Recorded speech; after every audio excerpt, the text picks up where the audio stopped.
Hello दोस्तों, आज इस वीडियो में हम अर्नोल्ड श्वार्ज़नेगर की जीवन यात्रा के बारे में बात करेंगे। एक महान व्यक्ति जिन्हें परिचय की कोई जरूरत नहीं है। अर्नोल्ड की कहानी सबसे प्रेरणादायक है और ये कहने का एक आदर्श उदाहरण है कि सपने हकीकत में बदल जाते हैं अगर आप उनके लिए सही काम करते हैं। इस वीडियो के माध्यम से हम आपको कड़ी मेहनत के महत्व पर एक कहानी बताना चाहते हैं जो जीवन में कुछ भी हासिल करने में मदद करता है। द्वितीय विश्व युद्ध के बाद 30 जुलाई 1947 को पैदा हुए Arnold alloys Schwarzenegger Gustav Schwarzenegger और ऑरेलिया श्वार्ज़नेगर के दूसरे सुपुत्र थे। अर्नोल्ड मूल रूप से ग्राज, ऑस्ट्रिया से हैं, जहां उनके पिता लोकल पुलिस चीफ थे और वे चाहते थे कि अर्नोल्ड भी पुलिस फोर्स या मिलिट्री में शामिल हो, लेकिन वे सेना में शामिल होने के लिए तैयार नहीं थे क्योंकि वो उनका सपना नहीं था। इसलिए उनके पिता हमेशा अर्नोल्ड के बड़े भाई मिनी हार्ड को प्राथमिकता देते थे।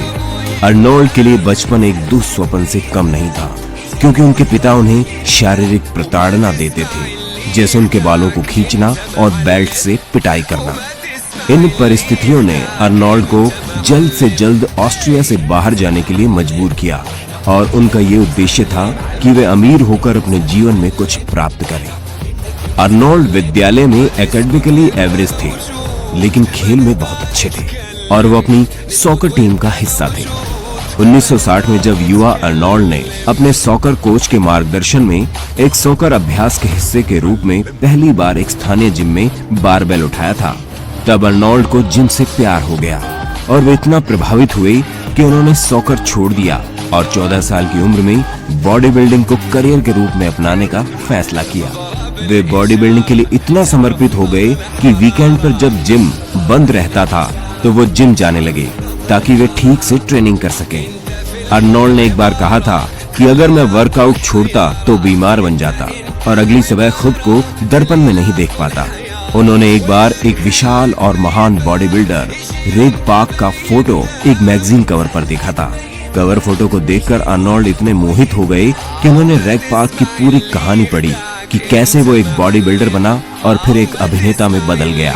अर्नोल्ड ने भी फैसला कर लिया कि यदि रेग पाक ऐसा कर सकते हैं तो वो क्यों नहीं कर सकता। ये अर्नोल्ड के जीवन में एक किक मोमेंट था जब वो जीवन को गंभीरता से लेने लगा और सर्वकालीन रूप से सबसे बड़ा और सबसे अमीर बॉडी बिल्डर बनने का मजबूत दृष्टिकोण रखने लगा। इस दृष्टि को वास्तविकता में बदलने के लिए अर्नोल्ड को पता था कि उनके अमेरिका जाने के लिए ये महत्वपूर्ण है। सभी 18 वर्षियों के लिए ऑस्ट्रिया में सेना की सेवा करने की आवश्यकता होती है और श्वार्ज़नेगर ने भी ऐसा ही किया था। इसके साथ ही वे बॉडी बिल्डिंग प्रतियोगिताओं में भाग लेते रहे और जूनियर मिस्टर यूरोप प्रतियोगिता जीती। 1966 में चार्ल्स बेनेट ने अर्नोल्ड के शरीर से प्रभावित होकर अपने लंदन के जिम में अर्नोल्ड को प्रशिक्षित करने का फैसला किया। ये वास्तव में श्वार्ज़नेगर के लिए एक जिंदगी बदलने वाला अनुभव था। हार्डकोर ट्रेनिंग से गुजरने के बाद 1967 में अर्नी ने 20 साल की उम्र में अपनी पहली बार मिस्टर यूनिवर्स का खिताब जीता, जिससे उन्हें उस खिताब का सबसे कम उम्र के प्राप्तकर्ता बनाया गया और ये 3 और जीत के लिए जारी रहा। इस समय के दौरान जो वेल्डर, जिनका अमेरिकी बॉडी बिल्डिंग इंडस्ट्री में एक सबसे बड़ा नाम था, उन्होंने ऑर्नी को देखा और अमेरिका आने के लिए कहा और गोल्ड जिम में ट्रेनिंग की पेशकश की। यह अर्नोल्ड के लिए एक और किक मोमेंट था। जैसा कि अमेरिका में आने का उनका सपना अंत में पूरा हुआ। रिक ग्रासिन और बिली ग्राहम जैसे पेशेवरों के साथ प्रशिक्षण लेते हुए अर्नोल्ड ने 23 साल की उम्र में न्यूयॉर्क में अपना पहला मिस्टर ओलंपिया टाइटल जीता था, जो कि आज भी रिकॉर्ड में है। इसके बाद श्वार्ज़नेगर वापस नहीं लौटे और उन्होंने 7 बार ये टाइटल जीता। ओलंपिया जीतने के बाद अर्नोल्ड ने एक अभिनेता बनने पर ध्यान केंद्रित किया, लेकिन उनके लिए रास्ता फिर से आसान नहीं था क्योंकि उन्हें अपनी विशाल काया और गैर अमेरिकी उच्चारण के कारण हमेशा भूमिकाओं के लिए खारिज कर दिया गया था। लेकिन कुछ भी हो, उन्होंने पीछे जाने का फैसला नहीं किया। उन्होंने अभिनय ट्रेनिंग लेना शुरू कर दिया और अपने उच्चारण को सुधारने के लिए काम किया। अंत में उन्होंने 1970 में हरक्यूलिस की भूमिका निभाने के लिए हस्ताक्षर किए थे, लेकिन उनकी काफी उल्लेखनीय box office hit films sword and sorcery और 1982 में कॉनन द बारबेरियन थी।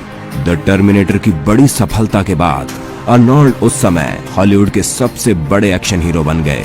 अर्नोल्ड के लिए सिर्फ बॉडी बिल्डिंग और अभिनय की दुनिया को जीतना ही मकसद नहीं था।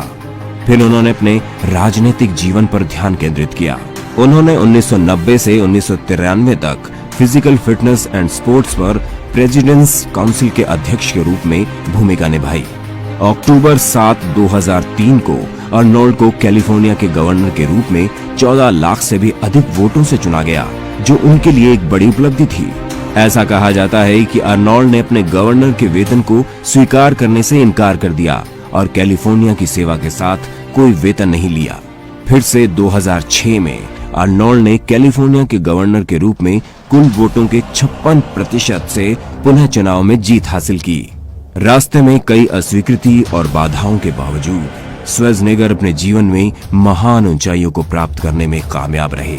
अब भी वे लोगों को सार्वजनिक तौर पर प्रेरित करते हैं और दैनिक जीवन में फिटनेस के महत्व को जागृत करते हैं।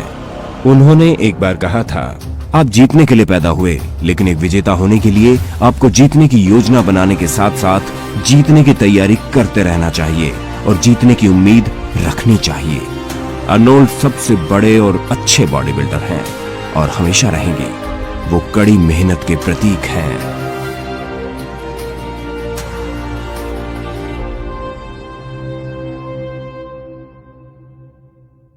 ये वीडियो देखने के लिए आपका धन्यवाद। इस वीडियो को पसंद करें, शेयर करें और कमेंट करें। हमारे चैनल के और वीडियो देखने के लिए इस चैनल को सब्सक्राइब करें। धन्यवाद।